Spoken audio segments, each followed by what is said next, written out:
Well, welcome back to part 2 in our interview with Rebecca Roberts and the Smithsonian Associates fall events from the Not Old Better show. We have been joined by Rebecca Roberts, who is one of several program coordinators here at the Smithsonian Associates offices in downtown Washington, D.C. I'm thrilled to be talking with Rebecca, and we're going to drill down into a couple of the programs. Rebecca, I want to talk about 2 specific programs that I noticed, and I mentioned the sleepover during the intro to the show today. And to me, that's certainly reminiscent of the great film series Night at the Museum starring Ben Stiller and Robin Williams, but it's certainly a unique program. And the other program that I'd like you to talk about is this new program to the Smithsonian Associates titled America's Gilded Age, which from the catalog and everything I've read online is really this wonderful, expansive, complete look at America during this time of great change and transformation socially, culturally. Even the nation's spirit of entrepreneurship is said to be sparked then. And in this new course, again, really this series of programs, tell us what we'll learn and what we'll experience as we're kind of guided through this really important moment in history. The museum sleepovers were inspired by Night at the Museum, that spectacular movie where the artifacts and exhibits come to life after hours. I cannot tell you whether or not that actually happens at a sleepover. Good. You'll have to attend for yourself. That's good. But they are geared towards 8 to 12-year-olds, so those kind of middle grade kids. I've got kids that age myself. Can be hard to find things to do with them. There's lots of stuff here at the Smithsonian geared towards little kids. And then in high school, there's more opportunities. But in between, sometimes it can be hard to find the right balance for that age kids. So the sleepovers, we have them at the Natural History Museum, the American History Museum, and at Udvar Hazy, which is that Air and Space annex out by Dulles Airport. And 3 kids to every 1 adult. You can have a smaller ratio than that, but if you've got 3 kids, you got to bring an adult with for each of them. And you go to the museum after it closes. You feel like a secret agent, Paul, when you walk into a closed museum. It is so cool.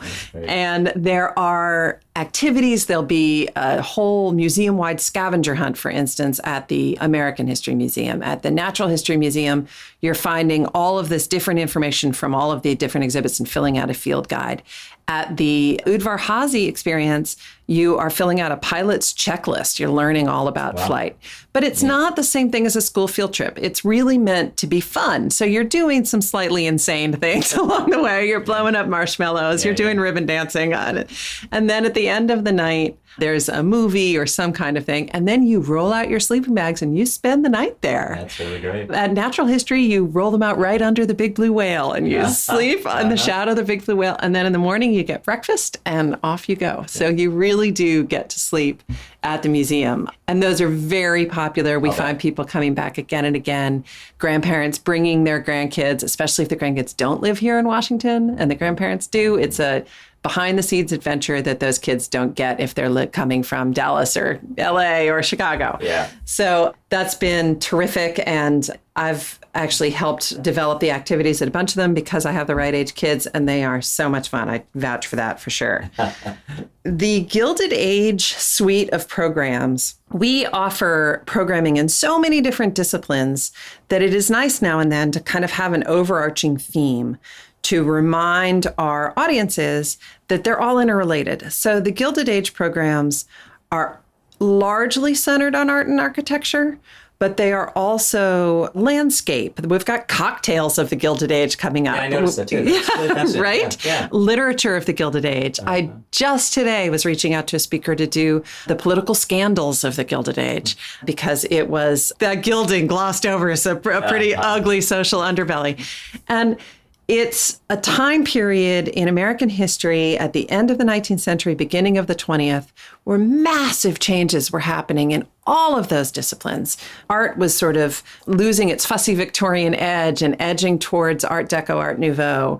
Architecture, my goodness, those Newport mansions, those crazy Beaux-Arts palaces, that's all Gilded Age. The novels of Edith Wharton and Mark Twain and so many different writers whose legacies live on because they were spectacular in their own time, but really still have something to say for ours as well.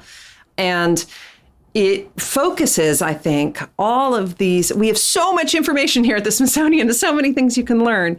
It's really nice to occasionally kind of put an umbrella on it and say, hey, we're going to focus on these 25 years right now.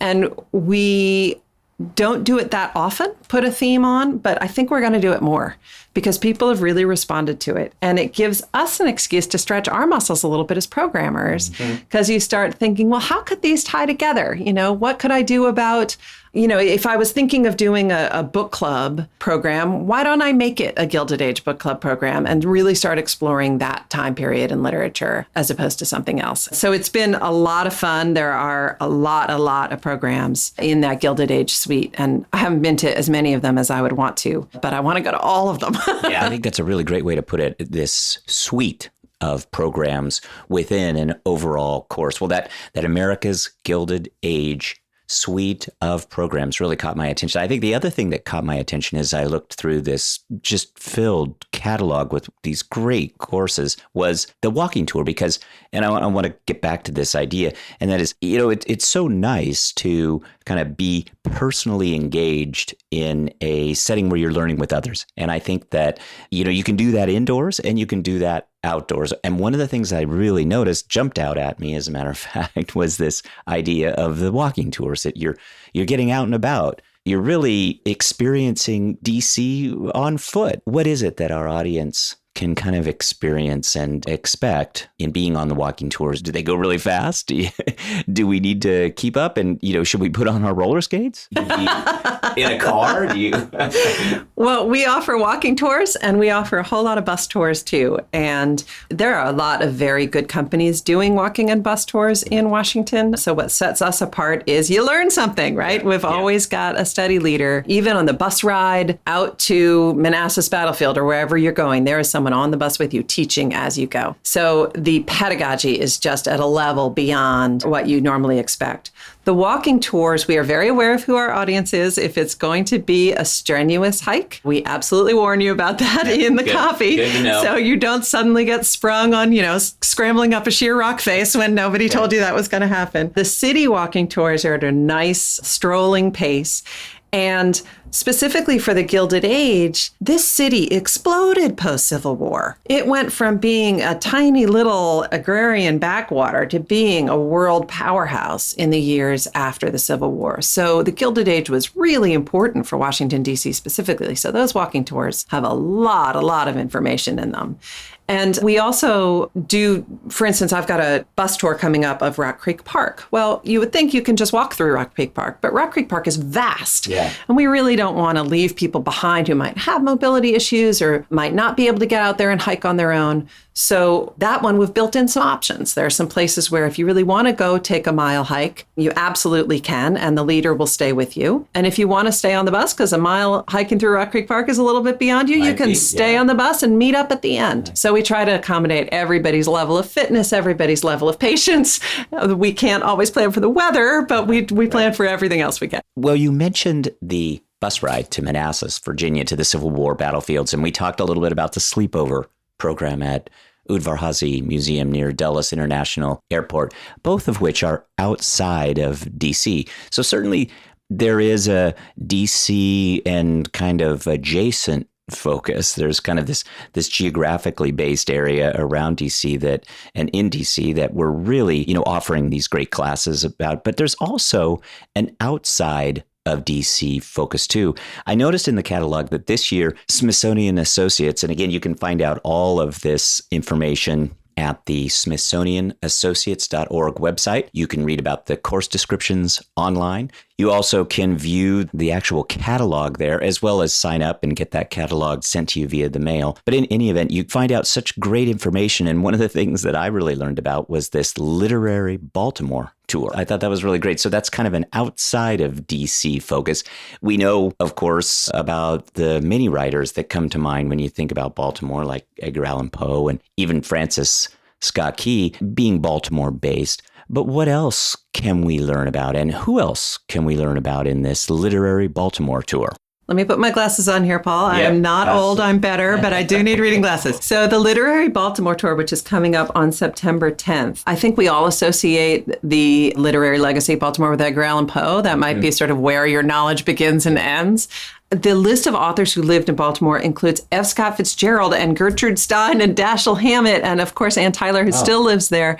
So, you might associate those writers with other cities, but they all do have Baltimore connections.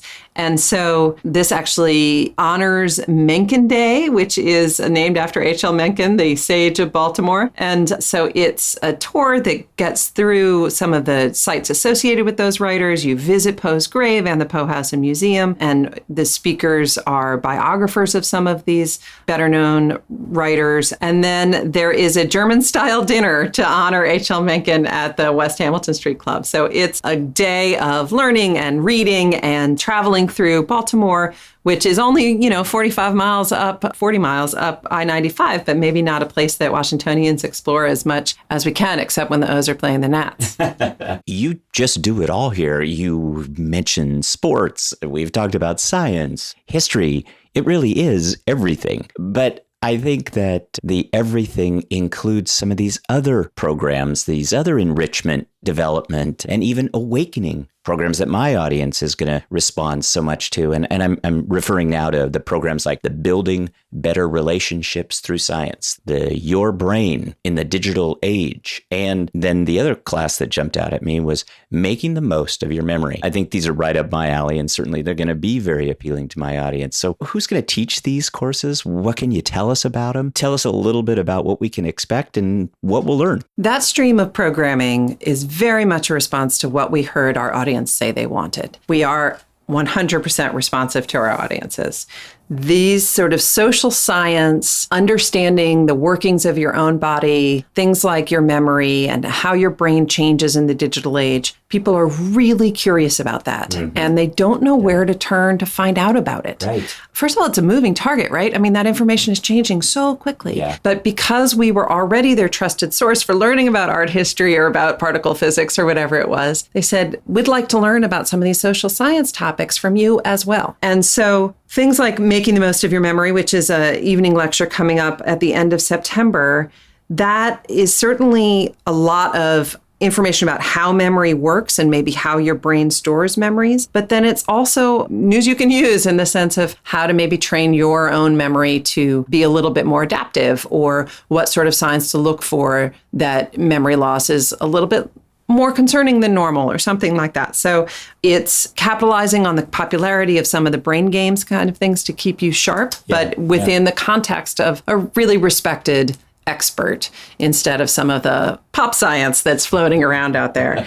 Your Brain in the Digital Age, which is another really interesting program coming up. It's in October. It's about how our brains are actually changing in the 21st century. So how all of the stimuli that demand our attention, so much more than was true just 10 years ago, let alone a generation ago, are actually changing the way our brains are working. And again, well-respected scientists, absolutely trustworthy information, but in the context of social science that people really want to hear about. Well, we can't leave you, Rebecca, without talking about some of these celebrity speakers, the actresses to astronauts program. You've mentioned Taraji P. Henson, but there's astronaut Mike Massimino.